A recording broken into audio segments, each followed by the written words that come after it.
Tonight we have a very special guest, Bill Jankins. He's going to be talking about Quaboag, 350 years of history, 200 years of celebrations, and plans for the upcoming one in 2010. Welcome, Bill.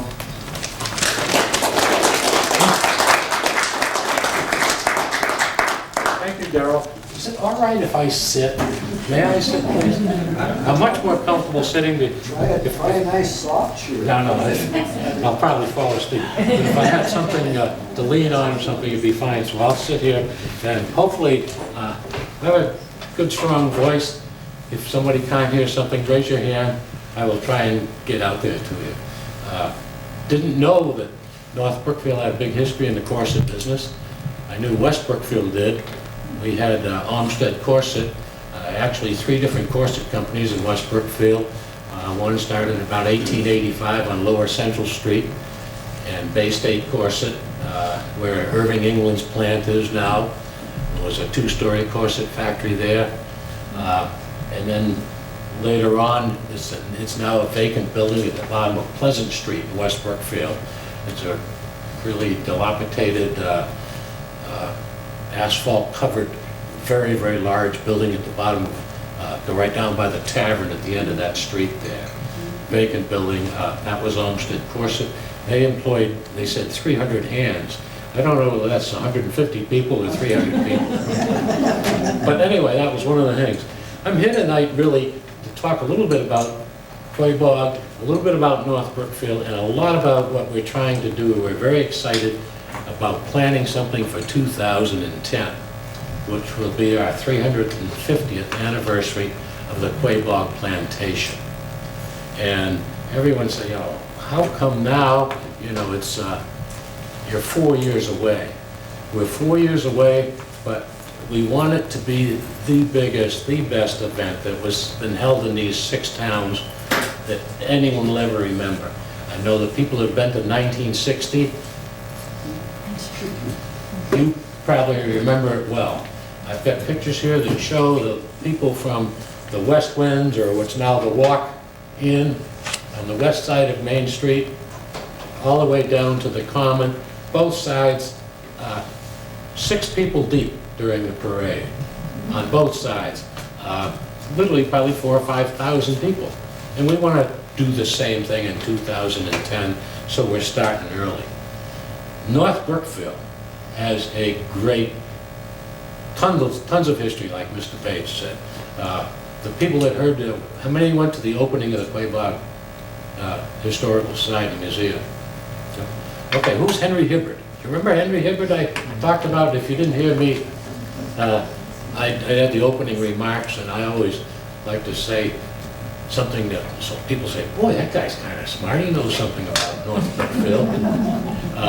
North Brookfield has great sports history, and Henry Hibbard was a big part of the sports history early on in the 1850s. He was born in West Brookfield, moved to North Brookfield, and while he was in North Brookfield, baseball was played Massachusetts rules and New York rules.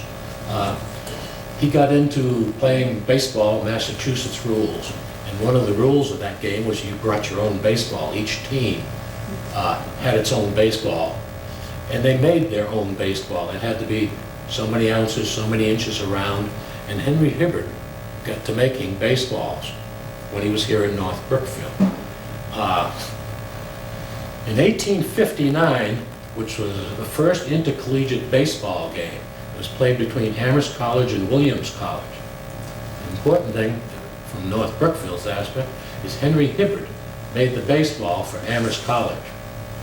And when the game was over, Amherst College had won that game by 3 or 4 runs, and Williams College said it was because of the baseball that their pitcher pitched, and it was the first baseball made out of 2 pieces of leather. Formerly, they took little pieces of lambskin and so forth, and cowhide and whatever, and stitched many pieces together so it looked like a bocce ball or anything. But Henry Hibbard had the idea of making it out of 2 pieces that's still today made out of 2 pieces. And Williams College said that allowed the seam ball to be thrown. And today, that is still out there and still thrown, and they still use a two-piece leather baseball. Henry Hibbert from North Brookfield made the first one for the intercollegiate game. If you'd like to see it, it's up in the museum at Amherst College. Enough about Henry Hibbert. Oh, one other thing about him. He played a lot of baseball here, and does anyone, you must have all heard, or many of you have heard, about the baseball game between West Brookfield and North Brookfield, and I think it was I think that was also 1859. Anybody ever hear that game? No, okay. I'll tell you a little bit about that. Baseball game, 1859. It was hot in these towns. East Brookfield, West Brookfield, North Brookfield. Big thing was baseball. It was probably their only recreation for adult men at the time, besides ice skating and bike racing, but baseball was a big thing. There was a challenge issued by these two towns, and believe it or not, this is true, I've got the payroll and everything, or copies of it, for a $500 bounty to the winning team in 1859. Now, a few years ago, about 5 or 6 years ago, I checked with the bank, and that would be equivalent of $40,000 today. Can you imagine raising two teams, one West Brookfield, one, go out and raise 40,000 bucks and play a game, winner take all? They did. And there was $500 raised, and Henry Hibbert was one of the pitchers in that game. And the game was to be a 100-tally game. They didn't go by innings then. Tally was a run, and you played a determined number of tallies. Okay, we'll play the first team that wins 25, has 25 tallies, wins the game. Well, this was to be a 100-tally game. Mr. Batchelor here had a lot of, he ran a shoe shop in North Brookfield at that time, had a lot of his team on the North Brookfield, a lot of his workers on the North Brookfield team. It started on Saturday. He wasn't very happy because the men were supposed to be working. North Brookfield was ahead at the end of Saturday, like 21-18, to be continued, of course, till they got 100 runs. Sunday after church, they all were down in the common, what was then like a common, probably not similar to what we have today, but not exactly. And they started the game again. And unusually, each team brought an umpire, and then the two umpires got together and picked an impartial referee. During this game, one player from North Brookfield hit a ball out into the outfield, and it rolled under a carriage going down the street. The little gal jumped out of the carriage, threw the ball in, and they got the player out before he got home. And a big tussle came up. There was interference, and yes, it was, no, it wasn't. And the game ended in a big argument. And of course, the $500 was there. And the two umpires and the referee, about 6 weeks later, after reviewing everything they could, all heard all the stories, determined that North Brookfield was the winner. And they came down and took the bounty of $500 home. Henry Hibbert had such an important part in that. I believe his paycheck, or he took $135 for one player out of that $500, which then was a fantastic amount of money, $135. But enough about that. I'm going to talk about the Quaboag Historical Society. And again, North Brookfield played a very, very important part of the starting of the Quaboag Historical Society, which originally started in 1895. My little bit of research says it really started in 1894 now, by George Larkham. George Larkham was a writer for the North Brookfield Times, or North Brookfield Journal, I believe it was. And he traveled in the summer of 1894 up to Rutland to recognize very important guy at North Brookfield who moved to Rutland. He was an engineer, surveyor, and a general in the war. Rufus Putnam. He went up there because Rutland was recognizing Rufus Putnam. And it was a big day, and politicians and everybody came from far and near to hear Rufus Putnam Day in Rutland. And he came home and he was very upset. He says, you know, really anyone's recognizing Rufus Putnam should be North Brookfield and New Braintree, because he spent many more years in North Brookfield and New Braintree than he did in Rutland. And so he says, you know, we've got to do something about our people in history here not getting their share. And why should we share our guy with Rutland when it really a lot of important things happened here? And he got talking this up of getting a historical group together. And they met 2 or 3 times, and they finally got Robert Batchelor, who owned, I guess, the shoe shop here, right? To come, and they elected him president on December 26, 1894. And we always use, it's the day after Christmas, they had a meeting, and we always use 1895 as how did that come to be? Well, it wasn't chartered by the state of Massachusetts until February 5th, 1895. So that's why we use an 1895 date. It was really chartered then. But some of the important things about that was he wanted to get all the events down in history, and he started gathering a lot of information, past records and so forth, and you see a lot of books written that were collected and put into the Historical Society. But something also very interesting to me is when they organized, there were about 12 men that organized the Quaboag Historical Society from each of the 6 communities. And they did something which was very unusual for the time, is that without any discussion, they said the Quaboag Historical Society will be a group of men and women. And women could become members of the Quaboag Historical Society and have full privileges, voting privileges and so forth. In 1895, well ahead of its time, it passed without any conversation. There was no rebuttals or anything. So I think that's something that also we should be very proud of in the Brookfields, that when that started, immediately women were accepted with full privileges without any question. They say he served for 5 years. And I have here a book, Quaboag Historical Society, addressed by Robert Batchelor when he was resigning his position as president in 1899, having served from 1894 to 1899. But nowhere can we find out who the successor was. Who was the next president?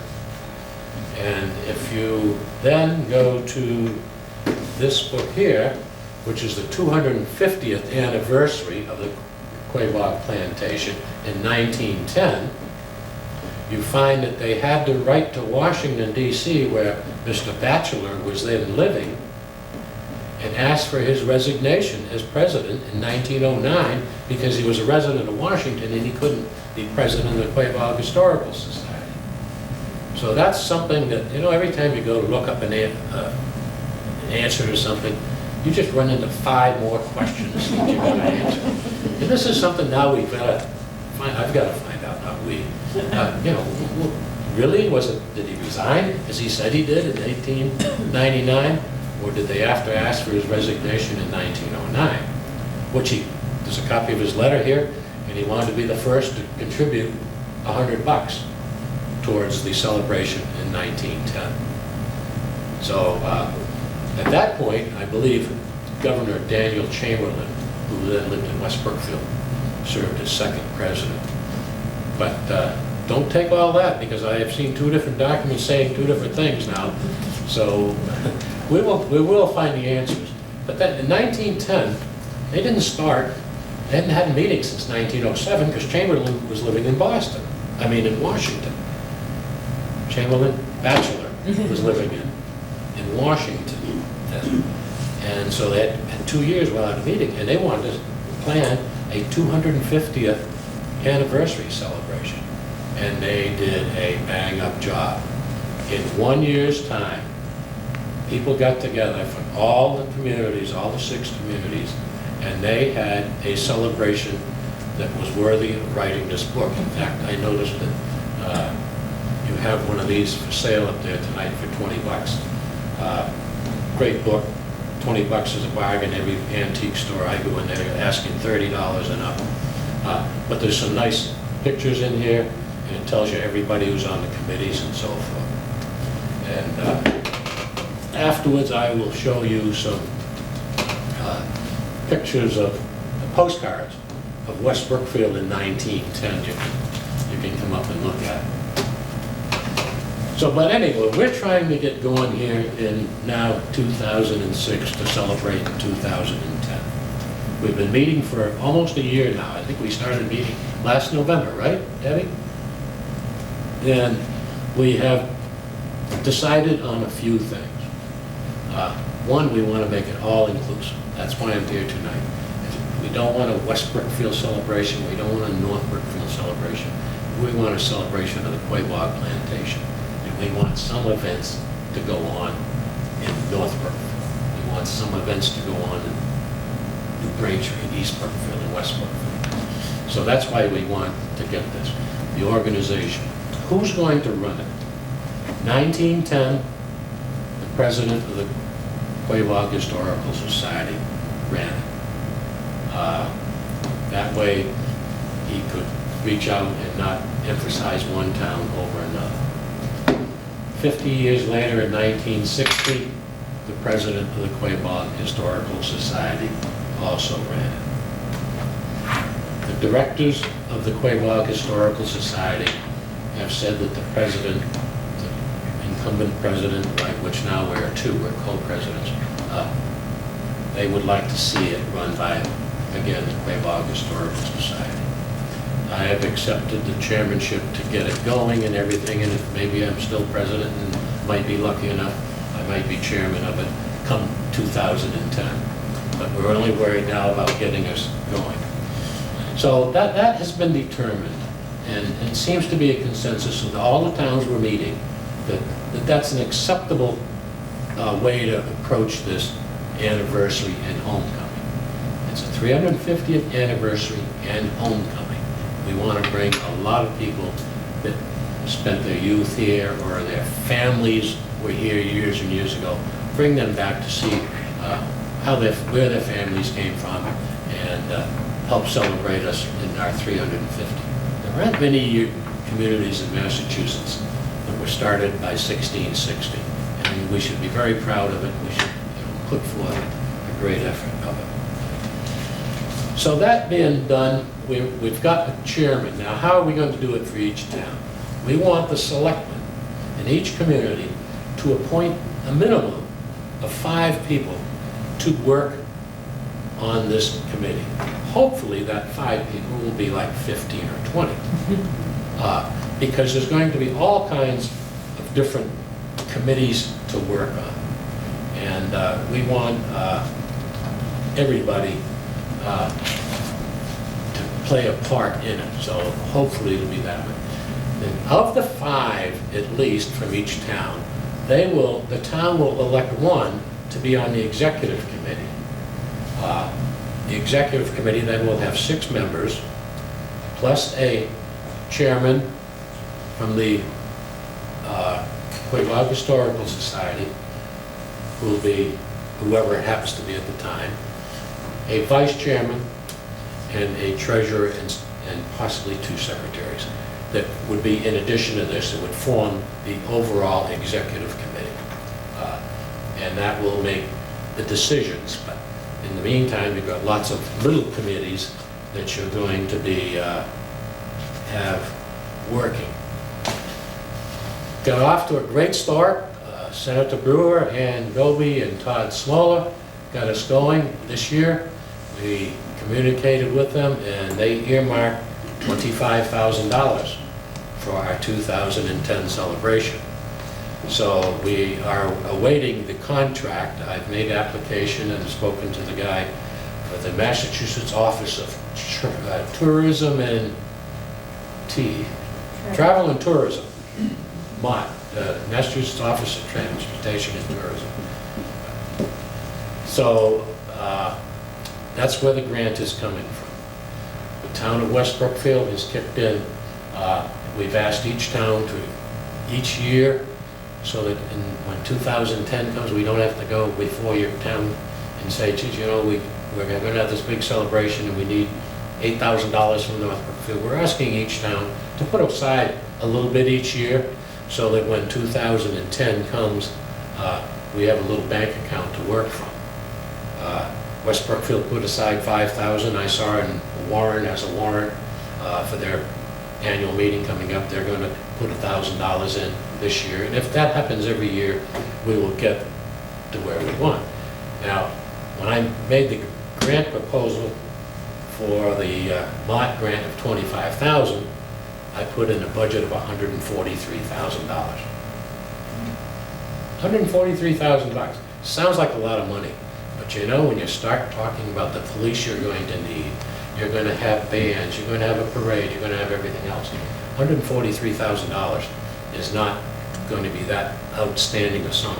So what we hopefully that each year the state will give us, if they kick in there $25,000 for the next 4 years, and then the towns each a little bit, plus our own fundraising, we will be able to have a budget of $143,000 and put on this grand event that we really want to see. The selectmen, we feel, and I'll tell you why, should appoint the 5 members plus from each community. And the reason being is liability insurance today is sky high. We probably would need a great policy to cover everybody on all these committees. But if you are appointed in an official town committee, you are covered. So our insurance man from West Brookfield, I had a long conversation with him. He says, all the committees that are appointed by the selectmen and work for the town get the benefit of having insurance by the town while they're acting in that capacity.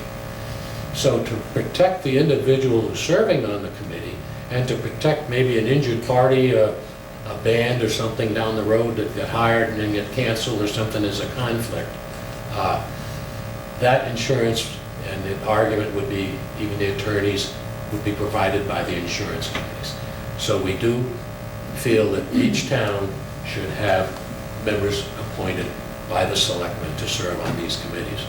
Does that make sense to everybody there? Everybody understand that in today's thing, and today's, in 1960, the police were volunteers. They gave up a couple days and patrolled and everything. The state police even had plainclothesmen. I didn't know that on the grounds in 1960 for this. If I went and asked the West Brookfield Police Association, it's unionized in the North Brookfield, to have their officers provide free service for a grand ball in July, for something else in August, for this big baseball game, don't you think we should redo this baseball game, 1859 game, between North Brookfield and West Brookfield? You know, get that going. If we wanted police protection there, they're not going to volunteer to do that. We're going to have to pay them. And today, the rate of pay is very high. And you've got these Santa cans that you got to get now. The old maple tree behind the School Street School is not going to do it. The school's gone and the maple tree's gone. So now we've got to provide these other things. So that's where our money's going to go. The permanent committees that we've decided on so far, this group that's been meeting for about a year now, is a parade committee. And we would like someone to chair that committee, probably someone from each town, to get a huge parade. We want some top quality marching bands. We want all kinds of things to happen, like happened in the last 2. Program committee. What's supposed to happen when, because if we want to involve each town, where's the baseball game going to be played? We get a lot of people that want to, encouraging us to a river race starting in Brookfield, maybe East Brookfield, going down the Quaboag River. That's a nice river. It's a very navigable. A weekend on that. One other thing we're going to have, or hoping to have, is an encampment. Foster Hill had a reenactment of the 1675 battle in 1960. When the Indians came and attacked the settlers in the fortified house and all that, there was a reenactment. I wasn't there, I don't remember, but they said went over well. Today, it's not politically correct to have Indians and Native Americans and settlers rehashing bad history. It's not necessary. It's part of our history. We can read about it and everything else. But the Native Americans are not savages, as they're called in these books and so forth. And so what we want to do is have an encampment. We would like to have a 2-day encampment on Foster Hill, and the new owners of the Richardson property have agreed to allow us to do that, where on one side of the road we will have an Indian village set up for probably Friday night, Saturday, and Sunday. So they can get real, hopefully we'll be able to get Native American groups to come and live as they would have lived in the 1600s on Foster Hill. Across the road, hopefully, we'll be able to recruit some people to do a settlers village and how life was in 1660 then, and have that as a 3-day event. That'll have to occur in September after the crops have grown and been harvested from those fields.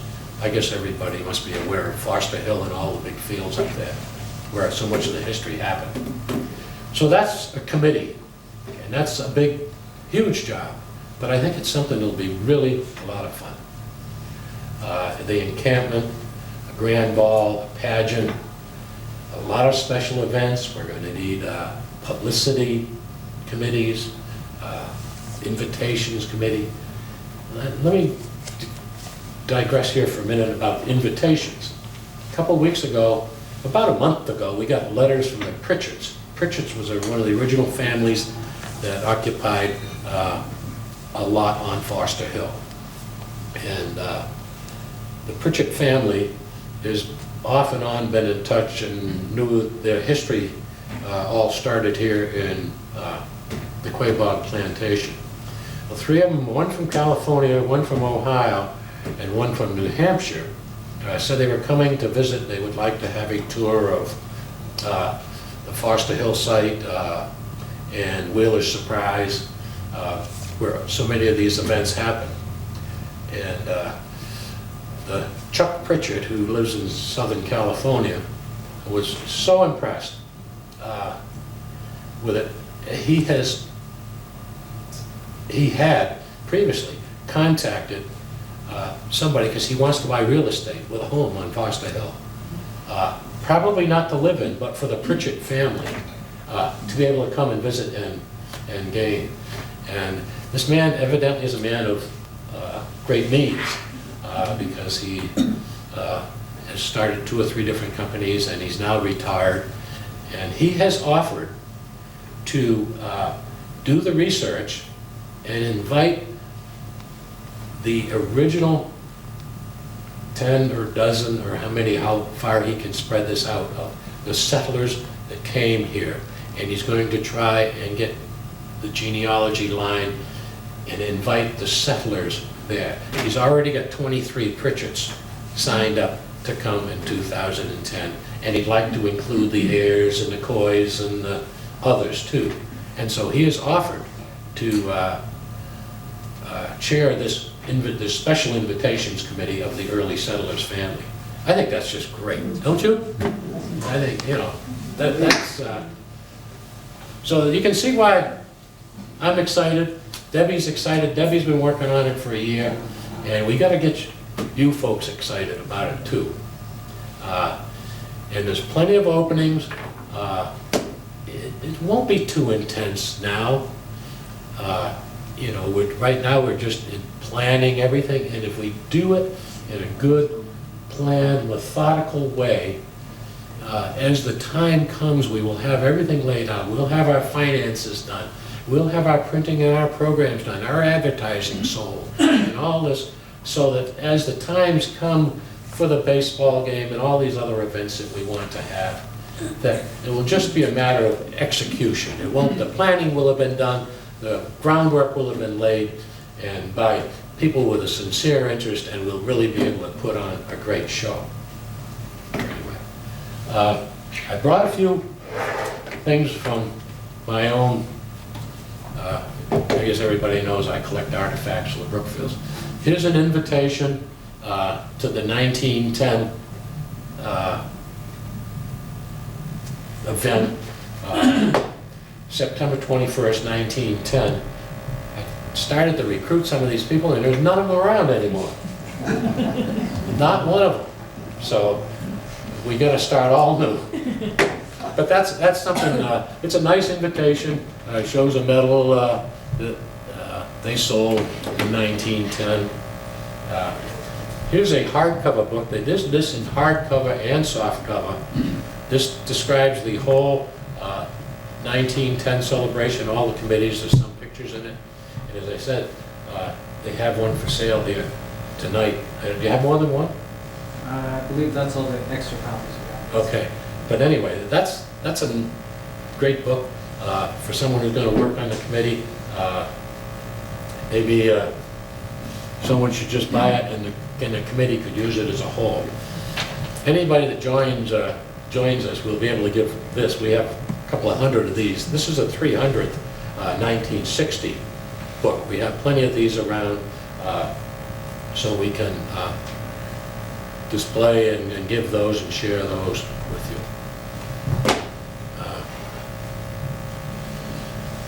I did go to 1910, but I didn't go further back. Here's the 200th anniversary. This is 1860.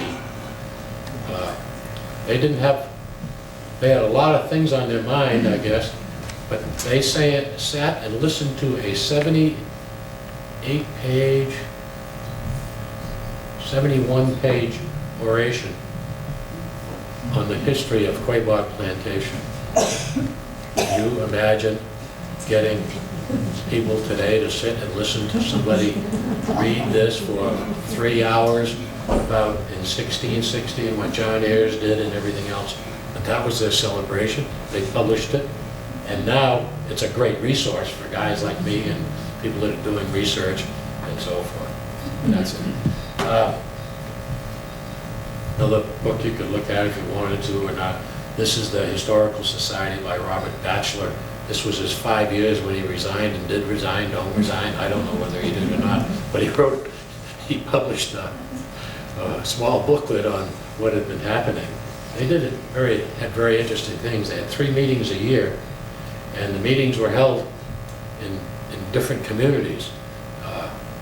And so if you held a meeting in North Brookfield, your turn wouldn't come up for 2 years again, because 3 years, 3 meetings, 3 towns, and they went to Warren, they went to New Braintree, and all over for different meetings. And those meetings were really interesting if you read this book. Vernon, weren't you, didn't you have this job for a while? I don't remember. I don't remember. I think you were president of the Quaboag Historical Society for... I'm a complete blank. I don't. How many years? Did you do it? I just sat there and then everybody else did the work. Well, we're very fortunate we don't have to go out looking for chairman tonight, but I'd like to get a lot of workers. These are pictures of the 1910, these are postcards, part of my collection, of the 1910 celebration. You can't believe the bunting on the buildings in West Brookfield. I'll lay these out on the table, and you can come up and look at those and give us an idea of what we want to do with your new townhouse that you're going to have all redone. And, the bunting for the town buildings only cost $300 in 1910, and the town buildings were the town hall and the school. And you'll see some floats in there, and also, of course, we want to have floats in the celebration we're going to have in 2010. I've just been given 180 slides from the 1960 celebration. And I've looked at a lot of, by squinting and looking up, but I'm having them made onto a CD. I may edit it into a DVD and do some narrative for it. But there's, I made a half a dozen pictures of the celebration in 1960. Quality isn't good, I just used common everyday paper. But one thing that the car buffs will like to look at, these nice new convertibles with people riding in them were nice and new in 1960. But it kind of also gives you an idea of the number of people that attended this, because I've got one of these shots is up at the walk-in, and you can see all the people standing there. These other shots are down next to the Congregational Church in West Brookfield, and when they said there were 6 deep for that over a mile on both sides of the road, these pictures really prove it, that there really was. Who was Saltonstall? I know that's Saltonstall. Was he governor or senator at that point? Governor? See, Governor Saltonstall came out and rode it in 1959, 60. Oldsmobile would be on the road. Does anybody have any questions? I must have been somebody questioning anything. So who are the other towns besides, so the 4 Brookfields and the Warren and New Braintree. And New Braintree. Actually, the original plantation had a little chunk of Ware in it too. But Ware has never admitted it, and I guess we never have either. So, and actually the towns now, there was about, I think half of New Braintree was carved out of the original plantation, or close to it. A good, enough to make it recognizable. At Bars Brook and all of them was probably from the center of New Braintree, southward towards West Brookfield, was in the original plantation. Warren, nearly most of Warren was in the plantation. It was then, after that it became Western, and then subsequently became Warren. So the 4 Brookfields, Warren and New Braintree are all in it. And as they were back here in 1910, and they had, I mean, you read the names on the committees here, they were the people in the, they were the shakers and movers, or whatever that expression is, in the towns here. John Shackley in West Brookfield, Alfred Stoddard, North Brookfield resident, that's a music committee. The literary committee, North Brookfield, Honorable Ted Bates, we was talking about him. He was on the literary committee. Tents and Dinners, North Brookfield, Thomas Richards. North Brookfield people might remember. But each committee, North Brookfield, Ted Bates, Thomas Richards, Harold A. Foster, Patrick Daniels, and Alfred Stoddard were all. Plus, they were on the executive committee, and then they served on various other committees to do it. So that we're trying to do something it's been done many times before. All the towns do it. We just want to do it a little better and prepare a little better. And I think one of the most important things is to have our finances in order so that we can really do it properly. How many years ago did they start having all the meetings in West Brookfield? It doesn't seem that long ago to me when the vice president in each town was responsible for the meeting of that month, or how often it was. Because I remember we did, and we were also responsible for the entertainment or the program. Yes, that's described very good programs early on. Mrs. Smith, I cannot give you an answer to that, because ever since I'm a rookie in this business. Debbie? I remember coming here to North Brookfield. We had a program right in front of the church maybe 2 or 3 years ago, and I know New Braintree has hosted meetings. So it's still a recent meeting place that we would take turns in the different towns. But truthfully, for the last couple of years, we've been focused on this historical society opening. And I think it's a nice idea to have the different annual meetings. Usually they were held in August, and we would take turns and be responsible for what the program was going to be, and the food, and I think a that's, nice I idea. think it would probably increase our participation from the other towns if everything wasn't West Brookfield oriented. We just happen to have the museum there because we were just plain done lucky, and a lot of work by some people that before me, Will Early and Marguerite Geis, were trying desperately to get a museum. We had one upstairs in the library, and when the library was done over like your library, you had to move your museum out. They never let us move back because they needed that space. And I don't know whether that's going to happen to your historical society or not. It did happen to the Quaboag Historical Society, so we were without a home for the better part of 11 years. All of our artifacts and everything were in storage. And searching desperately in all these avenues. And then the Senior Center in West Brookfield got a grant to put up a new facility. When they did that, their old facility, which was the depot, which is owned by the town of West Brookfield, became available. And they lease it to us for $1 a year. And in addition to that, they cover the insurance on the building and the liability insurance because, of course, they're owners of it. So we just fell into that dumb luck. We spent a lot of money on there. They're getting it ready, rehabbing it, and moving everything in. And we're very, very fortunate that we had the money in this Quaboag Historical Society because of a fellow by the name of J. Irving England, who was a West Brookfield, ran a machine shop in West Brookfield, and has left a sizable endowment, which is shared by many, many people in Worcester, many organizations and charitable organizations in Worcester and West Brookfield. And West Brookfield had been getting, the Historical Society had been getting a sizable amount of money each year.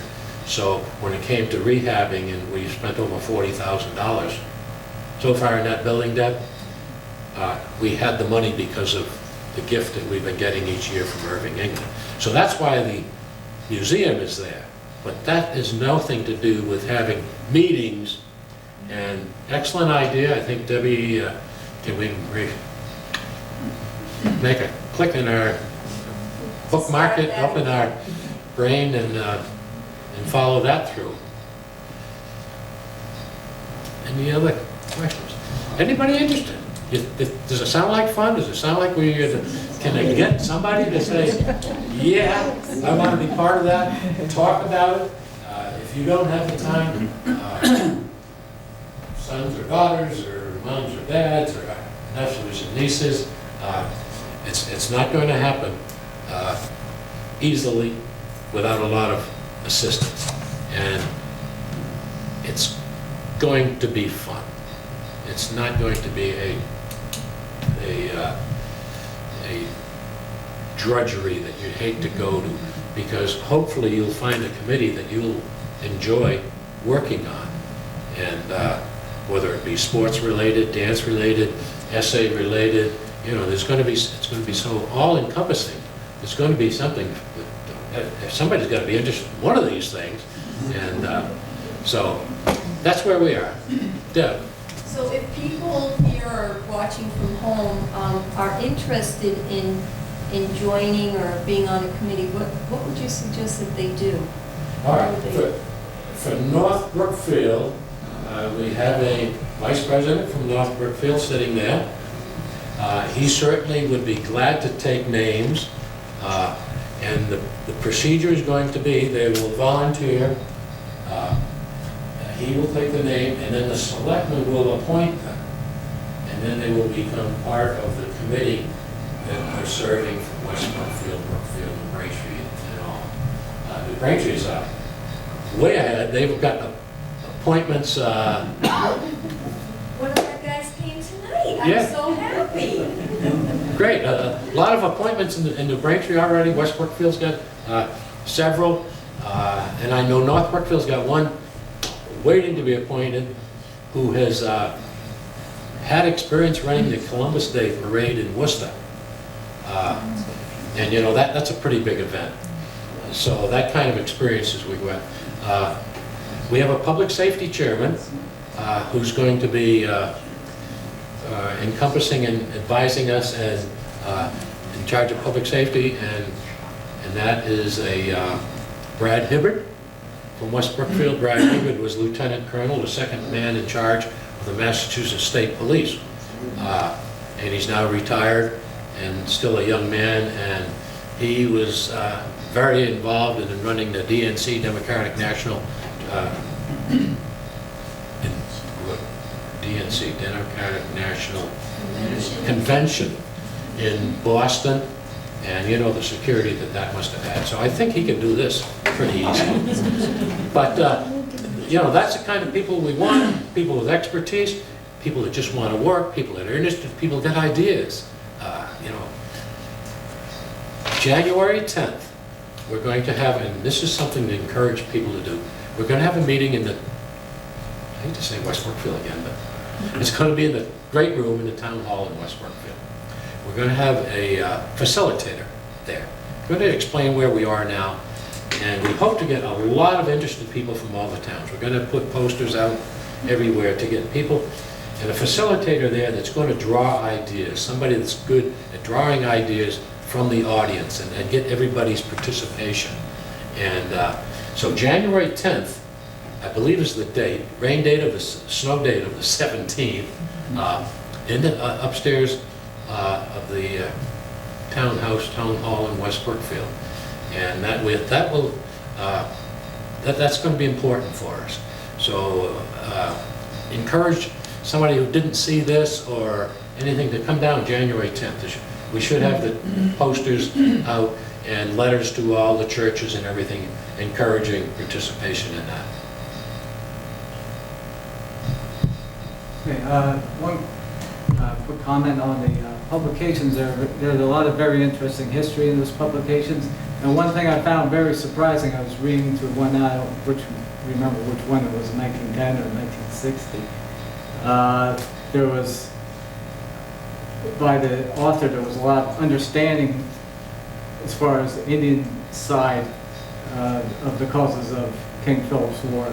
And he didn't, you know, he said that, you know, the way of life was threatened and they felt they had no choice. So it wasn't all, everybody felt they were all savages back then, but you know, there are a lot of points of view, and there's a lot of good history in these books, and if you have a chance to read through them, they're very good sources.